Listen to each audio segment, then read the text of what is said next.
একটাই, আলহামদুলিল্লাহ। এখানে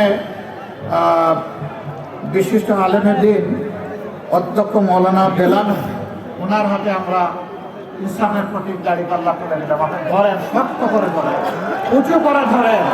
আমরা ইনশাআল্লাহ ন্যায় বিচারকে সমাজে প্রতিষ্ঠিত করবো। ইনশাআল্লাহ বিচার সকলের জন্য সমান হবে।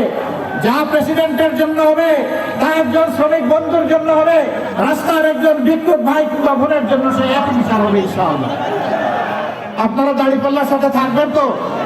ঘরে ঘরে আওয়াজ এবং সালাম পৌঁছে দেবেন তো? ভাই বোনদেরকে সাথে নিয়ে 12 তারিখ কেন্দ্রে যাবেন তো? বিজয় নিশ্চিত করে তারপরে ঘরে ফিরবেন এবং শান্তিতে ঘুমাবেন, তাই না? না, ঘুমানো যাবে না।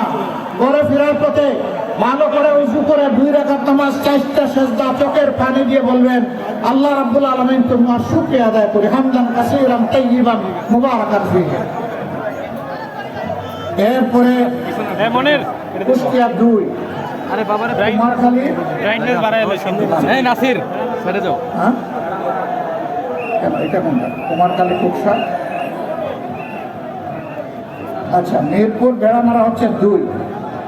জনাব আব্দুল গফুর সাহেব, তাকে আপনারা সবাই চিনেন, সাবেক উপজেলা চেয়ারম্যান, এবং তিনি হচ্ছেন এখন আমাদের ভাই অধ্যাপক আবুল হাসিমের যে জোয়ালটা দায়িত্বের বোঝাটা ঘাড়ে ছিল, এখন তার ঘাড়ে। আপনারা দোয়া করবেন তার জন্য এবং ইনশাআল্লাহ বিজয় ছিনিয়ে আনবেন ইনশাআল্লাহ।